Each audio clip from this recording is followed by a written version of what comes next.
Today on the Matt Walsh Show, Texas recently passed a bill banning racist concepts like critical race theory from the classroom. The media is now claiming that this bill, somehow requires Holocaust denial.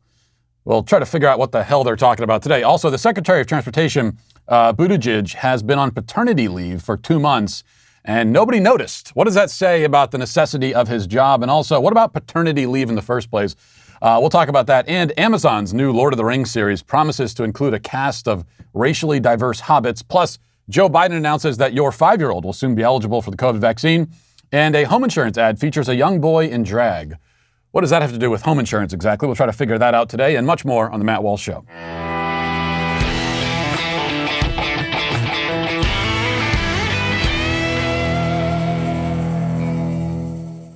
Now, a word from my favorite sponsor, Genucel Serum by Chamonix. Ladies and gentlemen, take a quick look in the mirror. See those bags under your eyes? You can simply get rid of them, and you should, because you all disgust me. Introducing Genucel Plant Stem Cell Therapy for bags and puffiness under the eyes. Look, everyone is talking about this. Rosa from New Jersey wrote, I don't know where she wrote this, but she wrote it somewhere. I felt the bags under my eyes firm up and the skin was glowing. Your product helped me to reduce puffiness very fast. In a couple weeks, I stopped using concealer because of the improvement. Actually, I've gone a week without applying heavy makeup. I would recommend to anyone. I've noticed a great difference. And everywhere I go in America, as I travel this land, I hear this exact, I've met so many Rosas telling me the exact same thing. And with its instant effects, you'll see results in as little as 12 hours, guaranteed, or your money back. Plus, for new, younger, and wrinkle-free skin, Chamonix will also give you the legendary Genucel XV Wrinkle Treatment absolutely free just for trying Genucel today. You can order now and save big on Genucel today. All packages are up to 50% off. Go to Genucel.com and enter Matt30 for an extra $30 off today. That's Genucel.com, Genucel.com. As you have noticed, especially if you listen to this show, there's been a lot of attention recently on left-wing indoctrination in schools and abuses of power by left-wing administrators. The corporate media has ignored these issues as much as it possibly can. Most outlets have totally refused to report on the developments in Loudoun County. Most of them have just said nothing at all about it. The Washington Post did mention the case in an article yesterday, but the article doesn't say that the assault happened in a bathroom. It doesn't mention anything about the bathroom policies Loudoun County pushed through. It doesn't mention that the alleged rapist was reportedly wearing a skirt. It doesn't say anything about Scott Smith, the father who was framed as a domestic terrorist because he got upset that his daughter was assaulted. In other words, the Washington Post reported on the story without actually reporting on the story. And even that was far more than what most corporate media outlets have been willing to do. Still, ignore it as much as they want. Leftist indoctrination and corruption in schools has become a major issue. People are clued in. They are awakened to the problem. And that's why the media's next strategy, since the blackout strategy hasn't worked, I mean, that's always their first go-to. If there's a story they don't want to talk about, the most obvious thing is, well, we're not going to talk about it. If that doesn't work, then they need to get a little bit more desperate. And that's when you get to the classic diversion tactic. And that's why, if you were to check CNN or NBC News or the Huffington Post or AOC's Twitter feed yesterday or this morning, you would have seen huge screaming headlines telling us about this story this is from the NBC story that AOC shared. It says, a school administrator in Texas advised teachers last week that if they have a book about the Holocaust in their classroom, they should also have a book with an opposing perspective. Now, AOC, when she was sharing this, adds this comment. She says, there's a reason white supremacy attacks history. Opposition to teaching bigotry's history and where it leads, from the slave trade to the Holocaust, is about erasing society's tools to recognize prejudice and prevent atrocity. Holocaust denial has no place in our society. None. Now, this has been treated as a major story. A teacher in a school district in Texas secretly recorded a meeting with a woman named Gina Petty, who's the district's executive director of curriculum and instruction. In the meeting, Petty is telling the teachers about the new Texas law, HB 3979, which effectively bans critical race theory. And that bill does a lot more than that. And we'll get to the bill in a minute and what it actually does. But Petty is explaining to the teachers what this bill requires and its implications. Petty, it's clear from the audio, doesn't like the bill. She also doesn't understand the bill, or at least isn't telling the truth about it, whether intentionally or not. And so the school administrator, in the context of explaining a Texas bill that she doesn't like and is misconstrued, makes this claim to the teachers about the Holocaust. Let's listen to the audio now. We are in the middle of a political mess. And you are in the middle of a political mess. And so we just have to do the best that we can. And so we're going to go and you're going to do what you do best, and that's to teach kids. I think we're all just really terrified. I think you are terrified, and I wish I could take that away. I do. I can't do that. You are professionals. We hired you as professionals. We trust you with our children. So if you think the book is okay, then let's go with it. And whatever happens, we will fight it together. We will. There's a lot of districts that are in the exact same spot we're in, and no one knows how to navigate these waters. I mean, no one. As you go through, just try to remember the concepts of 3979 and make sure that if you have a book on the Holocaust, that you have one that has other. How do you oppose the Holocaust? Believe me, that's come up.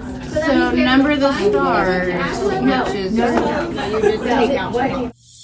Okay, so you hear at the end there, if you have a book on the Holocaust, make sure you have a book that has the opposing perspective. That's what the petty there says. Now, an important point.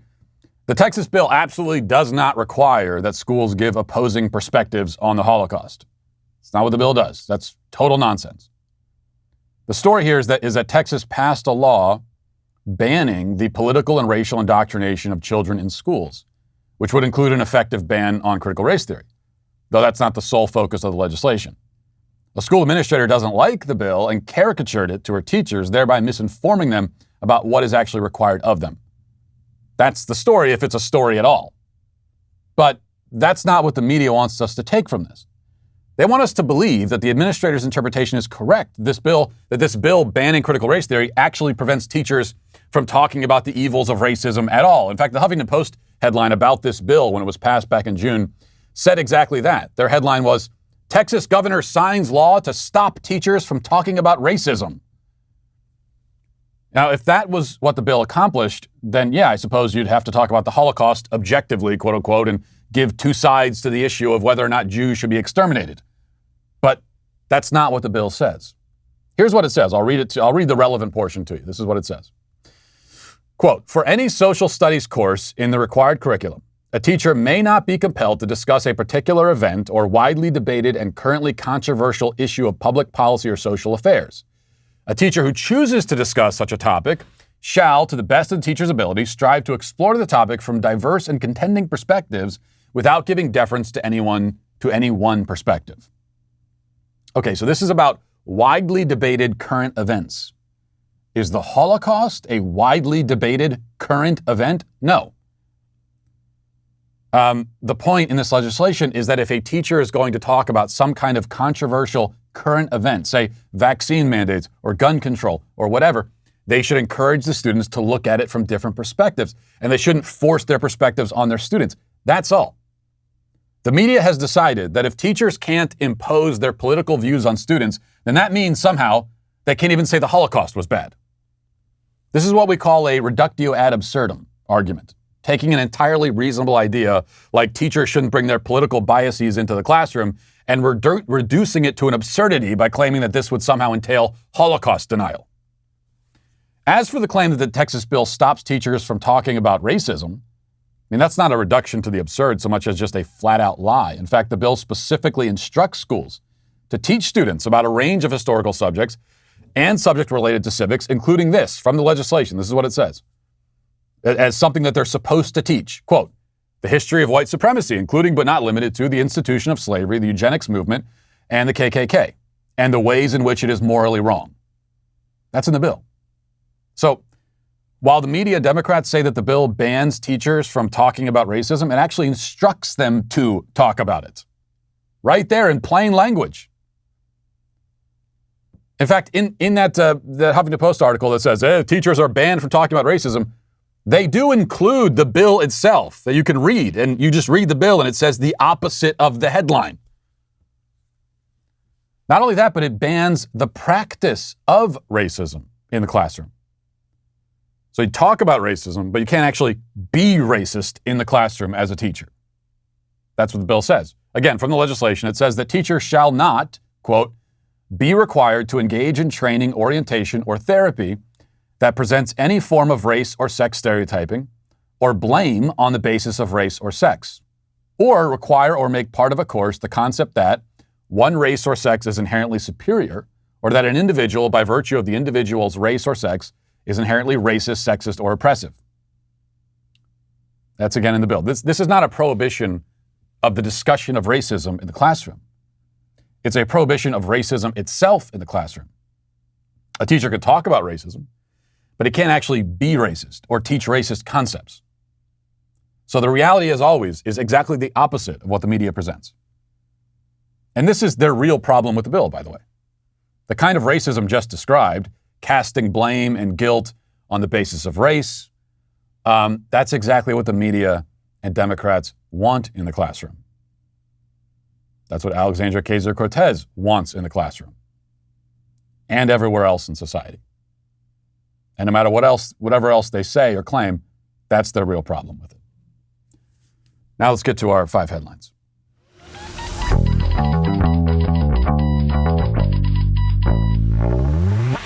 I'm very happy to introduce an incredible app that everyone who buys gas needs to know about. It's called Get Upside. My listeners are making up to 25 cents for every gallon of gas every time they fill up.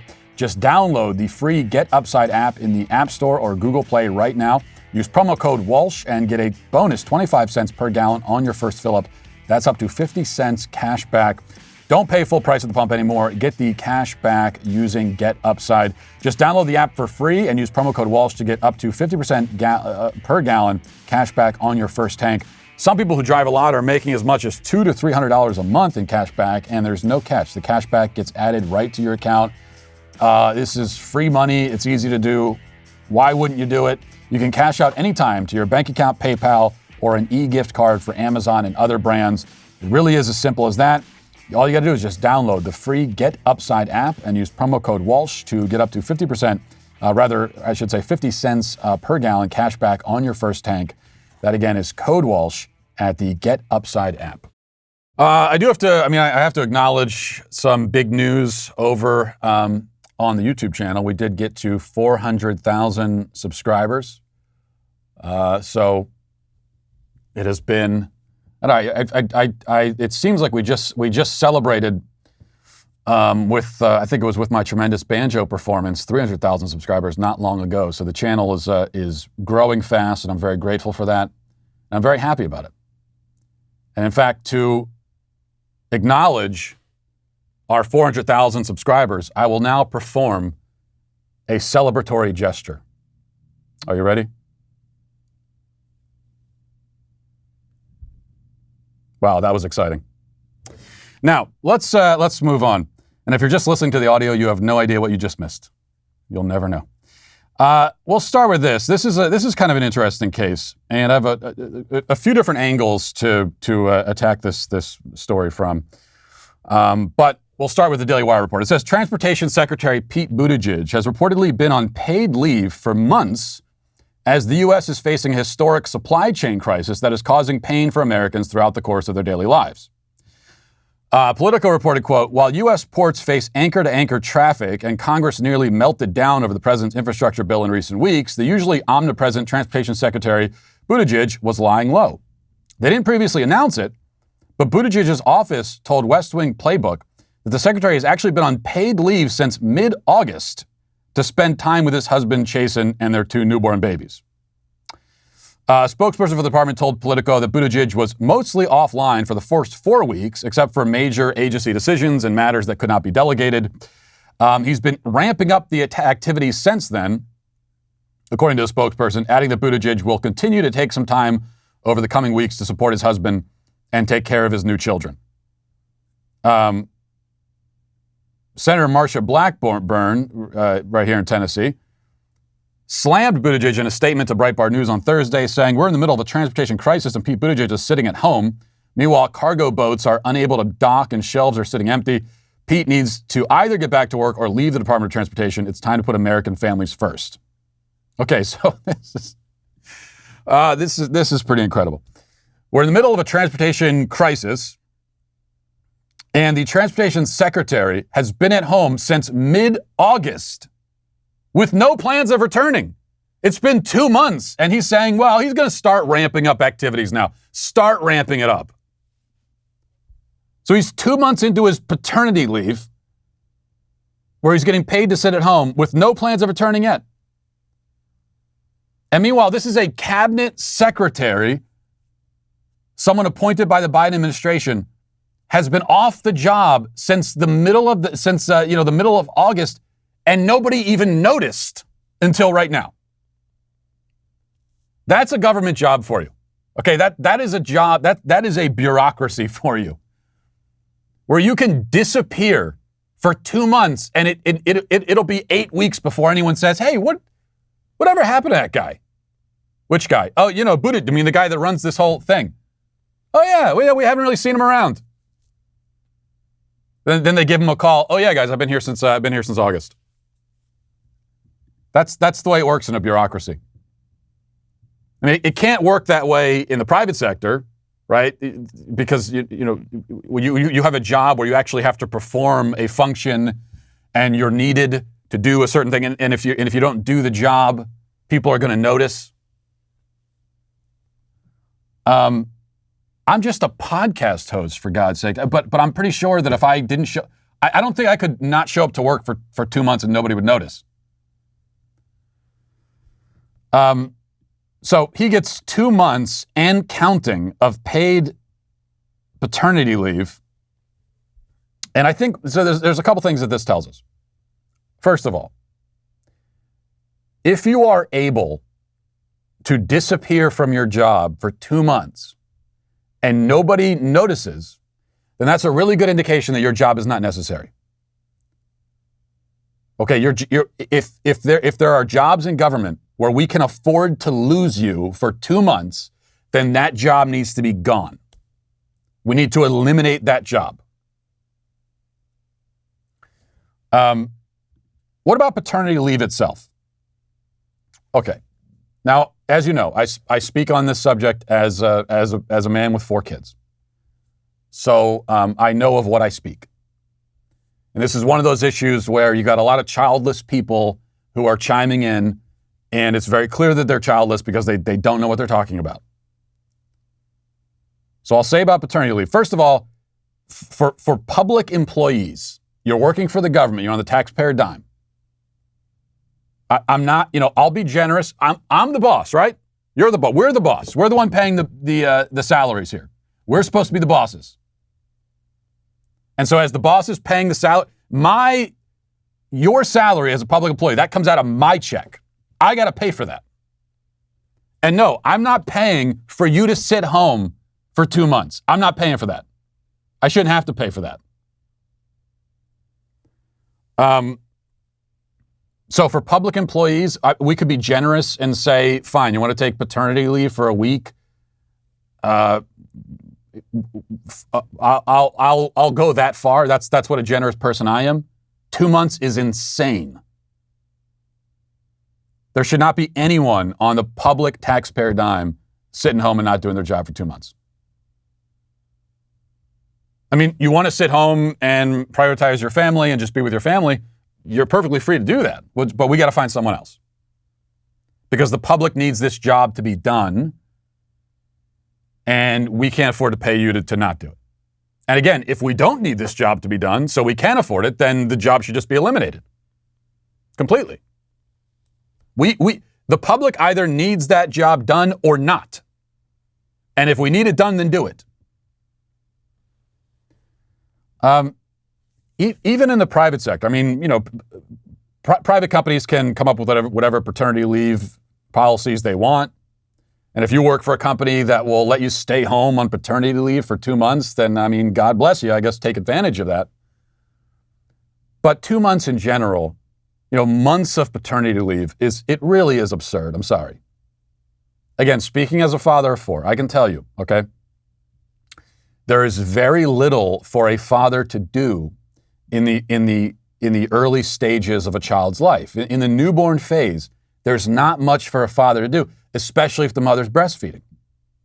And if the mother presumably is taking maternity leave and she's breastfeeding, then here's what a newborn baby does. After 4 of them, I can tell you, a newborn baby eats and sleeps and poops. But those are the only things that a newborn baby doesn't. The newborn baby doesn't do anything but that. That's it. And sleeping, the baby's sleeping. Eating, that the mom's going to take care of that. And yeah, I mean, you could be on the hook to change the poopy diapers, and so that you could be helpful in that regard. But that's pretty much it for a newborn baby. As far as bonding time, I was talking about this on Twitter, and people were saying, well, it's also the father needs bonding time. Okay, yeah, you want to stay home for a week and have some bonding time. I mean, 2 months of bonding time where you're still getting paid to not work is ridiculous. But even that, again, I'm just telling you, there's not a lot of bonding that the father is going to do in those early stages of life, because the newborn baby is all about the mom. That's just the reality. For the father, the really important bonding time comes a little bit later in life. I mean, if anything, if we're talking about paternity leave for bonding time, then that should start like at their first birthday or something. That's when the most important bonding time for the father really kicks in, a little bit later in the child's life. So we should be talking about that if that's what this is all about. But the great news is I've never had any kind of paternity leave, and yet I'm still very well bonded with all my kids. I mean, you can still work and do your job and also bond with your kids. And I don't want to hear anything about how this is capitalism prioritizing, income and over families. What do you think? Pre-industrial times in non-capitalist societies, you think fathers, when a baby was born, they were just doing nothing for 2 months and sitting at home? No. There's still jobs that need to be done. And what makes this all the more absurd in Buttigieg's case is that, yeah, the father does have a really important role early in the child's life, but the most important role, and if you are staying home for a week or 2 months as the dad, the main thing that you got to be doing, if you have other kids, you're going to be doing the lion's share of. That's like the main when we have more kids, and with our most recent child, we had 3 other kids, and so my wife was taking care of the baby mostly, and I was taking care of the older kids. But if you don't have any other kids, then your main role as the dad, once the baby is born, is you're taking care of your wife. You're taking care of the mom. She's the one who's taking care of the baby most of the time. You're taking care of her as she physically recovers from the birth. But Pete Buttigieg doesn't have a mom to take care of. There's no one who's physically recovering from any kind of birth. So I'm not sure exactly what he's even doing for those 2 months. Nothing. He's just sitting around, having a nice vacation. Okay. Let's see. What else do we got here? I thought this was interesting, given the timing of it. So I'm going to read from the Daily Mail. It says, the chairman of Nike's successful Jordan brand has revealed that he murdered an innocent 18-year-old boy in 1965 while he was a gang member. Larry Miller, 72, announced Wednesday in a Sports Illustrated interview that he served time in prison after fatally shooting Edward White when he was a 16-year-old member of Philly's Cedar Avenue gang. Miller says he took to the streets drunkenly and in search of revenge after one of his friends and fellow gang members was fatally stabbed by a member of the rival 53rd and Pine gang. 53rd and Pine, that's a gang. It sounds like a boutique clothing shop. The business tycoon didn't know White, didn't know the victim, but wanted to avenge the murder of a fellow gang member, and says he ended up shooting and killing the first person that he saw. So he just went, this wasn't even really a revenge killing. He found some random person and simply killed him. White did nothing to provoke him, and there's no suggestion he was a member of any other gang. He died on the spot after being shot with a .38 Miller, and Miller had gotten from his girlfriend. And why is Miller telling us this story now? Apparently, he had kind of kept this to himself as he was climbing up the corporate ladder, and he's a very successful person now running the Jordan brand. He is now revealing all of this because it's in a book that he's selling, and so he's doing the book tour and talking about this dramatic story wherein he commits first-degree murder of an innocent person, and that's in the book and everything. Now, What makes this interesting is that, he's, of course, no one's calling for him to be fired or anything like that. I mean, he has it in a book. He's promoting his book based on this story of murdering somebody. And, most of the media headlines are talking about how brave it is that he's coming out about this. And it's a story about redemption and forgiveness and all those kinds of things. And that's all fine. I mean, I would say you're a 72-year-old man. You committed this horrible crime decades and decades ago. You went to prison and served your time. I think a story of, and he has a lot of remorse about it. He talks about how the guilt has plagued him and everything. I didn't read anything in the story about whether he has tracked down the family of his victim and tried to help them in some way. Hopefully he's done that. So a story about redemption and forgiveness, I'm all about that. I think that's great. Somebody commits a horrible crime, goes to prison, serves out their time, leaves, is able to still live a productive life after the fact. I think that's great too. But it's just interesting that we can accept this kind of redemption and we can have forgiveness for something like this in our society. And yet, if you said vulgar words in a private email 10 years ago, that is unforgivable. That's the interesting thing to me. And you could easily home in on the racial aspect of this. Larry Miller is a black man. John Gruden's a white guy. That makes John Gruden a lot less sympathetic in the eyes of the media and much of the culture. And there is that, but that's not all what this. That's not the whole story here. It's also just that these days we really do see murder as less of a crime, less of a moral failing than using politically incorrect language.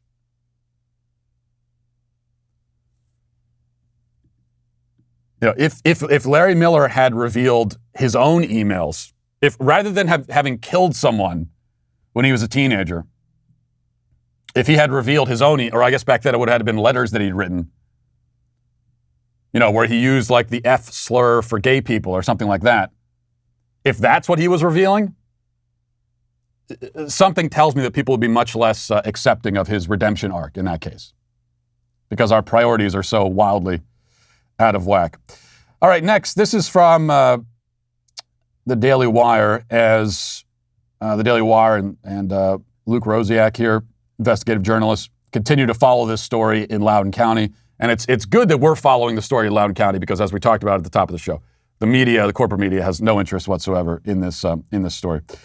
So here's the latest, and it keeps getting worse. It says Loudoun County Public Schools did not record multiple known incidents of alleged sexual assault in schools dating back several years, despite a law that requires statistics about school safety incidents to be reported to the public and which includes provisions holding school superintendents personally liable for violations. After the Daily Wire raised the discrepancy with the Virginia Department of Education, the spokesman, Charles Pyle, said that the VDOE is reviewing the discipline, crime, and violence data submissions of Loudoun County Public Schools and is in communication with LCPS to determine whether the division's reporting is accurate and whether the division is in compliance with state and federal law. The same law could have implications for a Loudoun superintendent or principal in the wake of a May 28th alleged sexual assault in a bathroom, which we've talked about. So now we have multiple alleged sexual assaults, which were not recorded or reported. And that shouldn't surprise you because, as we discussed on the show yesterday, this is an epidemic in the public school system. While you're finding in Loudoun County, I mean, you could dig in to hundreds of different school districts across the country, and you're going to find similar things. Sexual assaults in the school system, student on student, teacher on student, that are not recorded, not reported. Teachers are moved around, all the rest of it. This is happening. It's a big story in Loudoun County, but this is a classic tip of the iceberg type of thing. It goes much deeper than that. It's like in the Catholic Church. We started hearing reports out of Boston and what was happening up in Boston with pedophile priests getting moved around. And then you start digging deeper into it and you find out that, okay, this is happening all across the country. Because that's the way it always works. You know, it's these kinds of problems are, when they're in a system like this, they're never going to be contained to one little piece, one little part of the system. It's always going to be system-wide. And it's a good thing that the Daily Wire is here to, not to toot our own horn, but this is just not a story that the media is going to chase down. Even taking the trans bathroom angle out of it, because all of these other thousands and tens of thousands of cases of sexual assault that have happened in our schools over the last several years, most of them have nothing to do with bathrooms, have nothing to do with any of that. And still the media doesn't want to talk about it. Abuse in the Catholic Church? Sure. That's fantastic as far as they're concerned. Because they hate Catholicism, they hate the Catholic Church, they hate what it represents. And so if they can find this kind of evil and moral hypocrisy and these predators in the Catholic Church, then for them, that fits perfectly into the narrative. And they will chase those kinds of stories down fearlessly. Because what is there to fear? In the public school, it's an entirely different deal. All right, this is from the website GameSpot. It says, actor Sir Lenny Henry has shared some new insight on Amazon's The Lord of the Rings TV show, which will feature a diverse, multicultural cast and a very strong female presence. Speaking to the BBC, Henry said that he plays a Harfoot, which is a type of hobbit described by Tolkien in his writing as having darker skin. He said, quote, I'm a Harfoot because J.R.R. Tolkien, who was from Birmingham, suddenly there were black hobbits. I'm a black hobbit. It's brilliant. And then he continues and said, in this new series, there are black and Asian and brown hobbits. It's a whole brand new set of adventures that seeds some of the origins of different characters. Then he also talks about how he says there's a very strong female presence in this. There are going to be female heroes in this, and they're going to be little people as usual. Okay, well, first of all, there were female heroes in the original Lord of the Rings trilogy, if I remember correctly. I'm not an expert on Tolkien's mythology, but I do remember that at least. And again, as not an expert on Tolkien mythology, I'm pretty sure, if I remember the movies and the books correctly, that the hobbits are from, a small region of Middle Earth. So the idea that you would have this wide array of racial diversity, that you would have Asian hobbits in Middle Earth, where there is, as far as I am aware, no Asia in the context of that mythology, that doesn't actually make a lot of sense. I mean, yeah, you might have darker and lighter skin tones, just like you have anywhere else, but I'm not sure how you get racial diversity from this small little region of Middle Earth. And I know you could easily say, well, who cares? It's all fiction. It's all fantasy. You can do what you want. And I get that. But even so, it doesn't make sense within Tolkien's mythology. It doesn't actually make sense within the story.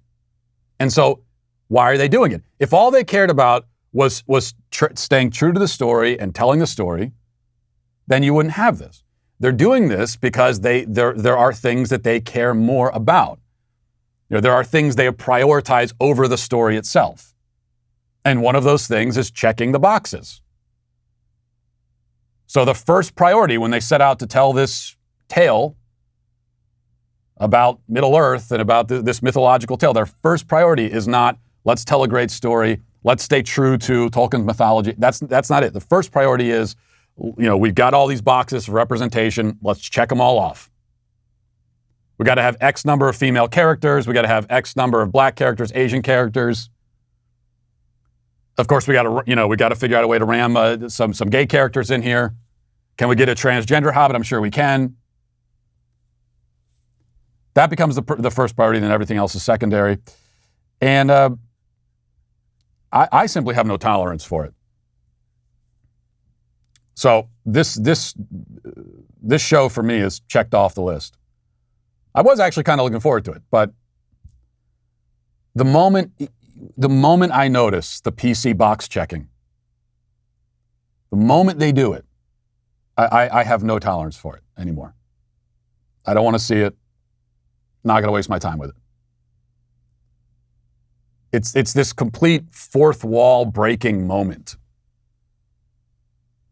where they're taking us out of the story they're telling, they're taking us out of the fantasy and the mythology, they're taking us away from Middle Earth, and they're putting us right here in the year 2021 in this confused, politically correct culture of ours, you know, and they're making sure that everything being shown in this fantasy story aligns with the, you know, values and needs of American culture in the year 2021.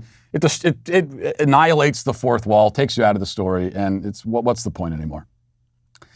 All right.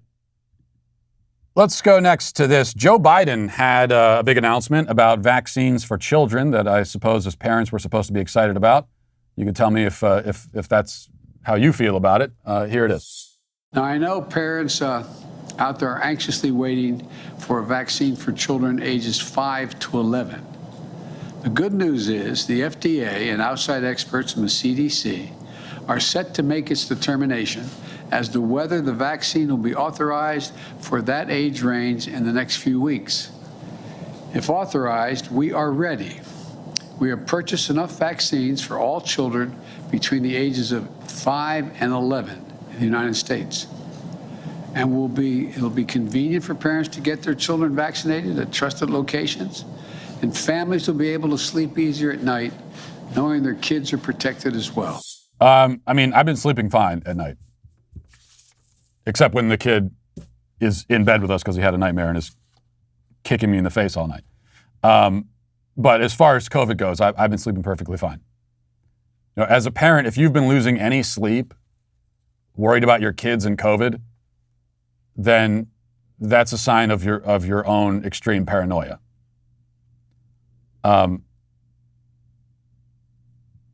He says the good news is that the FDA is approving the vaccine for kids. No, the good news is that your kids have this thing called an immune system.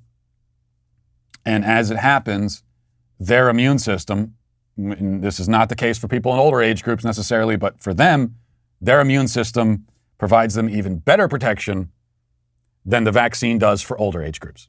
That's the good news. And in fact, Joe Rogan had Dr. Gupta from CNN on his show a couple days ago.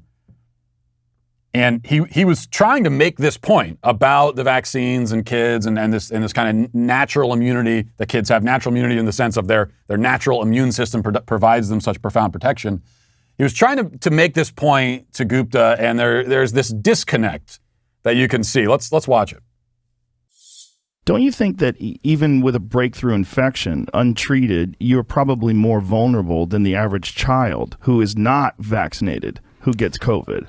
Like people have died who are double vaccinated. In fact, there was a guy who just won an Emmy yeah, I saw that. Yeah, the odds of that happening to a healthy child are very, very low. Very low. But that guy is probably your age. How old are you? I'm 51. Yeah, he's about your age. Theoretically, you would be more vulnerable than a young child would be. You vaccinated would be more vulnerable of a breakthrough infection than a young child would be, statistically speaking, right? But you're not worried about catching it. They're both rare. But you're not worried about catching it.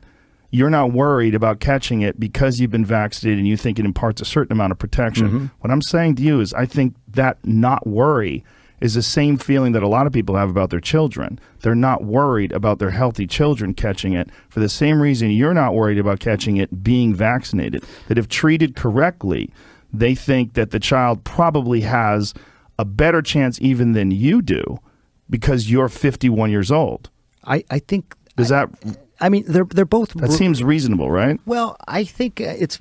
I know the story about this 53-year-old But you see guy. what I'm saying? Like with your attitude that you're not worried about catching it because you've been vaccinated and you're a healthy guy. That is the exact same feeling that people have about vaccinating their children. If they have healthy children and they know that statistically speaking, there's so few children that have died from COVID. Mm-hmm.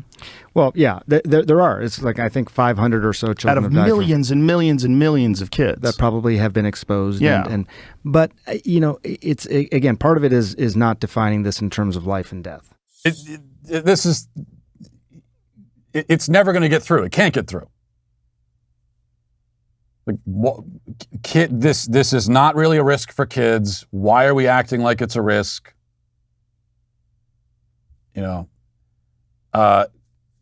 What's the reason for that? This is just, it's a question that's never going to get through. And so you see, he keeps trying to bring it back to that, but it's like talking to a tree or something. People have committed to this idea that everybody has to treat COVID exactly the same. We are all, I guess this is the principles of equity being applied to COVID and to science. We are all equally as susceptible to COVID. Even if we're not, we're going to pretend that we are, including our kids. All right, one other thing I have to show you. I don't have to show you this, but I'm going to. And God forgive me. I beg your forgiveness. But no, not this one. We're going to get to that in a second. Yeah, there we go. So this is the thing. In fact, let's put up. We won't show the video of her dancing, but Lizzo. Let's just show the pictures there. Okay, there we go. So Lizzo, the singer Lizzo, showed up to Cardi B's birthday party a few days ago, and I only know about this, by the way, because this was all over Twitter for days. Kept pushing these headlines about Lizzo at Cardi B's birthday party in a totally see-through dress. So Lizzo went to Lizzo, who is, I should remind you, she's morbidly obese.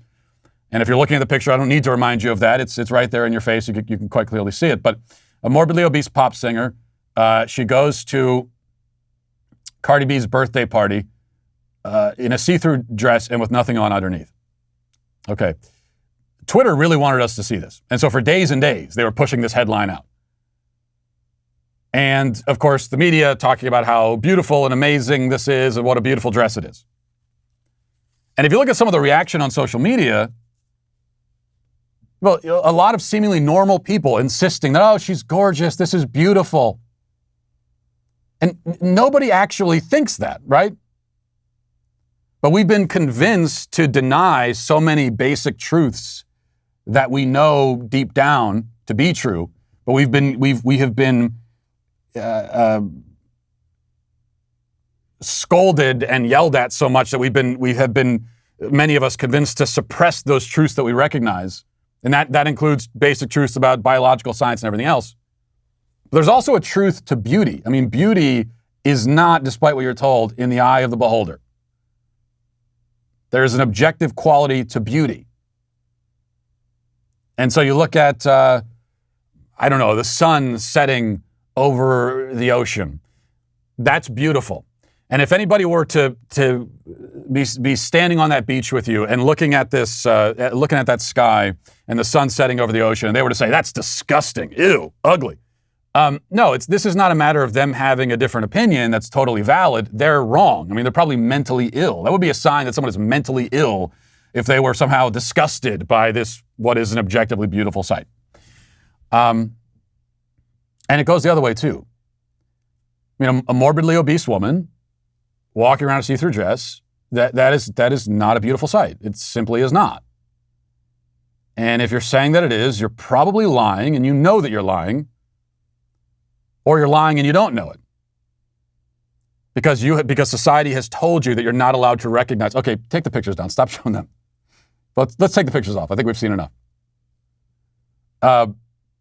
Society has told you that you're not allowed to recognize the objective quality to physical beauty because there is an objective quality there. We're told that through different cultures and different societies throughout history have had different standards of beauty. And yeah, that's basically true. But if you were to look at who would be considered, I mean, prior to when we all lost our minds, who would have been considered what woman would have been considered a beautiful woman in our culture? That woman would have been considered beautiful in any culture throughout history. Some slight differences, but there's really no culture except ours that would ever insist that morbid obesity is beautiful. And it can't be beautiful because it's suicidal, it's destructive. You're watching someone kill themselves slowly. That can't be beautiful. It's not beautiful to watch someone destroy themselves. And by the way, a see-through dress on anyone is... Why are you putting the pictures up again? We don't... No, please. I'm trying to get through this segment right now, please. What was I even saying? A see-through dress on anyone is trashy and gross on anybody. I mean, that's a trashy and embarrassing thing to do. It's also something you dress like that because you hate yourself. That is a self-loathing, self-hating thing to do because you don't see the dignity. You don't see your own dignity. And so the other thing that we're told when we see a dress like that is not only is it beautiful, which it isn't clearly, but we're also told that this is, if you love yourself and you're confident about yourself, this is how you would dress. This is a sign of her confidence. But we know that's not the case. In fact, we played the video a few weeks ago where Lizzo was crying on Instagram Live because of some of the mean comments people had made about her. That's an honest moment. I mean, this is someone who very much has a lot of self-doubt. And you know that not just from crying on Instagram Live, but because that's what you do. That is overcompensation to an extreme degree. If you really love yourself, then you would respect your own dignity. And going out like that is undignified. All right, we got to just keep moving on. I think this is a message from the control room to just move to the next topic because they keep flashing Lizzo's naked butt at me. So we're gonna move now to reading the comments. Who's rocking polka dot and flannel shirts without shame? Do you know their name? They're the Sweet Baby Gang. Okay, good. Let's see. First comment says, Matt, what is your opinion on the actor and comedian Matt Walsh? Whenever I Google your name, he comes up first. I have no problem with him. I think that probably I gotta say, I think he's the victim in this, in our shared name. He's a Hollywood actor. I assume he's the pretty safe assumption that he's left wing. I don't mind. Look, I embrace all Matt Walshes. I think that I wish that there was a brotherhood that we all share in our name, but I just don't know if that feeling is returned. I suspect that it's not a mutual feeling. Shiffy Weinberg says, why don't all parents of Loudoun County stop sending their children to school for 2 weeks or even longer? That might get the message across. I think that's an interesting idea. I think that's some sort of, going to the school board meetings and speaking out is an important thing to do. But Loudoun County is making that as difficult as possible. And again, they only give you the 60 seconds, which is absurd. So, if I was still a resident of Loudoun County, then which maybe I will become a resident again in the future, who knows? I would be looking at other methods of sending the message across, on top of going to the school board meetings. Slightly Offended says, why doesn't the vice resident give up any land or house that she owns? She's so sad and hurt by what those in her family have done, then take action. Well, right. If you believe that you're on stolen land, there's no moral quandary for me. This idea that we are on stolen land and we're all thieves, I don't buy that. I don't accept it. I don't believe that. I don't think that. And so I'm going to go about living my life. But if you actually believe that you are on stolen land and yet you continue to live on it, well, that morally, that makes you a thief. I don't have the moral guilt of a thief because I simply don't accept the premise at all. But if you really believe that premise, if you actually believe that your land is stolen, that you have no right to be on it, and yet you remain there, then you have that moral, that's the irony, the moral guilt that you're trying to hoist on everybody else actually lays at your own feet. Unless you don't believe it, which makes you a hypocrite. And then you have that moral guilt. So pick your poison. David says, I wish you were my daddy and you could put me back to sleep after a bad dream. David, no. You're taking liberties with the sweet daddy thing that are not acceptable, and you are banned from the show. How dare you, sir? Major Tom Fisher says, was thinking about the question about Daily Wire's future movies, and now I really want to see DW buy Big Idea back from DreamWorks and finally bring back VeggieTales, bringing it back to its home in Tennessee, too. I can tell you right now, if Daily Wire buys VeggieTales, I quit. I want no part of that. And let's see what else we got. Luke says, are you going to do a review of the new Adele song? No, because I only review songs that are terrible. That's the rule. And I did hear that. Adele has a new song out, apparently. And I did hear it, and yeah, it wasn't bad. She can actually sing. Like she's actually singing a song, and there's music in the background. And so it's a song. And my standards are pretty low these days for pop music. BH says, who the hell is Matt Walsh? Have you guys ever watched the Jordan Harbinger show? Even Matt knows deep down his show sucks compared to the Jordan Harbinger show. Jordan Harbinger is the real leader of the Sweet Baby Gang. Well, I can't deny that, BH. I think you're exactly right. What are you all doing here when you should be listening to the Jordan Harbinger show? We had a lot of exciting announcements to make at our show our showing of Backstage at the Ryman this past Tuesday, because Daily Wire is fulfilling their promises of bringing you even more non-woke content that you literally will not find anywhere else. And a very special guest helped us to deliver one of those announcements, our good friend Adam Carolla, comedian and host of The Adam Carolla Show. Carolla is joining the Daily Wire for a comedy series that'll deliver the laughs you need with the truth you deserve.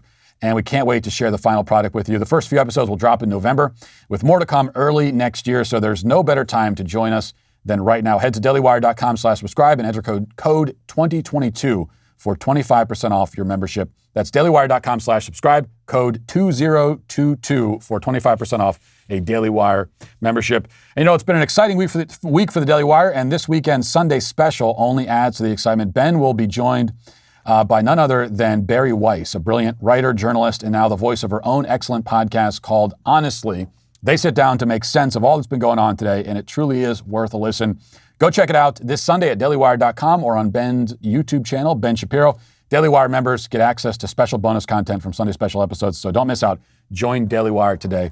Now let's get to our daily cancellation.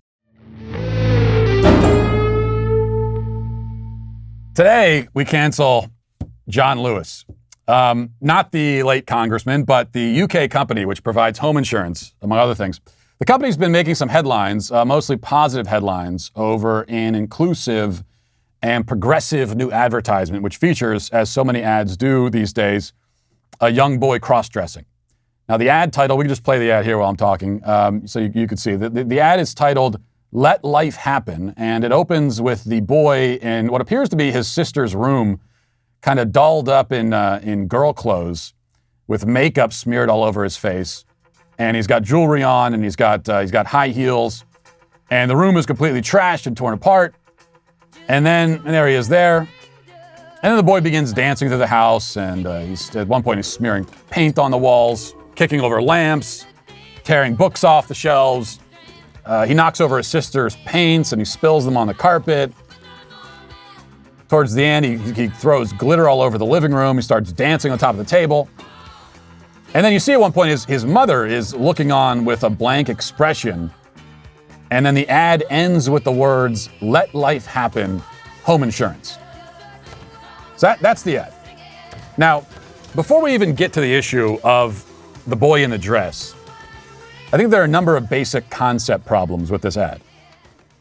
The first is that no insurance company on earth, I can tell you this right now, including John Lewis, I'm quite sure, will cover damage to your home which has been caused intentionally by your bratty child while you sat there and watched. Anyone who's ever dealt with home insurance companies knows that home insurance in general is great until you actually have to use it. Okay, the insurance companies would prefer that you just pay them each month and never actually use the product you've been paying for. If you do dare to file a claim, they're almost offended when you call them up and say, I got to file a claim. What do you mean you got to file a claim? They'll do everything in their power to ensure that your claim isn't covered by the policy you paid for.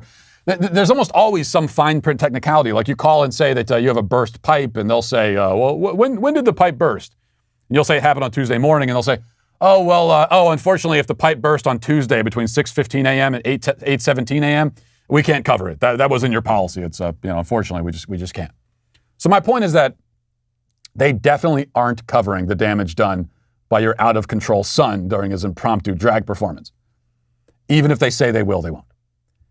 But maybe that's neither here nor there. The real point is that the marketing agency that made this ad went out and hired a young boy, dressed him up in makeup and heels, and told him to dance around the house while they film him. Why? Well, because the people behind this ad are a bunch of creepy, disgusting freaks, and like all the other creepy, disgusting freaks who run our culture, they really want your child to be gender fluid. They especially want this for young boys. I mean, when you see this kind of thing in mainstream advertisements for normal, everyday products like home insurance, then you see all the books in the children's section of Barnes & Noble that feature boys dressing like girls, and you see the drag queen story hours and all the rest of it. It becomes quite clear that the promotion of gender ideology has become the priority number one for our cultural overlords. It's the most important thing to them. They desperately want your kids to buy in, especially your sons. So it's interesting to note that the majority of kids who fall into the trap and start identifying as gender fluid or trans are girls. This kind of thing is the most common among adolescent girls these days, and yet it would seem that most of the effort is put into inducting boys into the cult. Why is that? Well, I think girls reach a certain age, right around puberty, when they're especially susceptible to the gender cult. You know, they go through a period of feeling uncomfortable in their own bodies, not at home in their bodies. Boys may have something like that as well, but it's not nearly as pronounced. The gender cult gives girls a framework for understanding these natural and fleeting feelings. The cultists seize on this normal phase of girlhood and use it as a wedge to pry girls away from their true and natural identities. With boys, it would seem the job is harder. Boys have their own bewildering experiences in puberty, but it's not the same. And the feelings of physical alienation within your own body are, again, not nearly as powerful in boys as they are in girls, which means that if the gender cultists want to get to boys, they need to start younger. And they need to be more aggressive. They need to try harder. And that's why it's almost always boys being targeted by these kinds of things, even as girls make up the majority of the kids who ultimately fall victim to it. But the funny thing about this ad is that it actually makes the opposite point from the one that it's trying to make. Because the boy in the ad is immature, out of control, childish, destructive. When left to his own devices, when his mother just sits there and lets him do what he wants, offering no guidance or correction at all, he makes himself and the home into a disaster zone. The boy can't be given that kind of free rein. He needs instruction. He needs careful parental oversight. That's not what the ad is trying to demonstrate, but that's what it did demonstrate. And that's also why you can't let kids choose their own gender, because they lack the maturity and discernment and long-term decision-making ability to determine that for themselves. Of course, nobody can determine it for themselves because biology determines it, but children especially can't be given that kind of power. And so the ad would seem to illustrate that for us quite profoundly and also quite unintentionally. When you as a parent just sit there drinking your coffee, letting your kid live their life without giving any guidance, letting them alone in the dark to fumble their way through without grabbing the flashlight yourself and saying, no, child, this is the way to go. When you do that, this is what you end up with. You end up with a boy wearing drag, tearing your house apart. So, for that reason, although they ultimately made the correct point unintentionally, we still have to say that John Lewis home insurance, and really maybe all home insurance in the end, is canceled. And that'll do it for us today. Thanks for watching. Thanks for listening. Have a great day. Godspeed.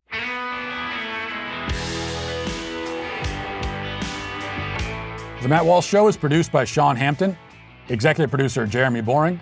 Our supervising producer is Mathis Glover. Our technical director is Austin Stevens. Production manager Pavel Vodosky. The show is edited by Ali Hinkle. Our audio is mixed by Mike Coromina. Hair and makeup is done by Cherokee Hart. And our production coordinator is McKenna Waters. The Matt Walsh Show is a Daily Wire production, copyright Daily Wire 2021. Hey everybody, this is Andrew Klavan, host of The Andrew Klavan Show. You know, some people are depressed because the Republic is collapsing, the end of days is approaching, and the moon's turned to blood. But on The Andrew Klavan Show, that's where the fun just gets started. So come on over to The Andrew Klavan Show and laugh your way through the fall of the Republic with me, Andrew Klavan.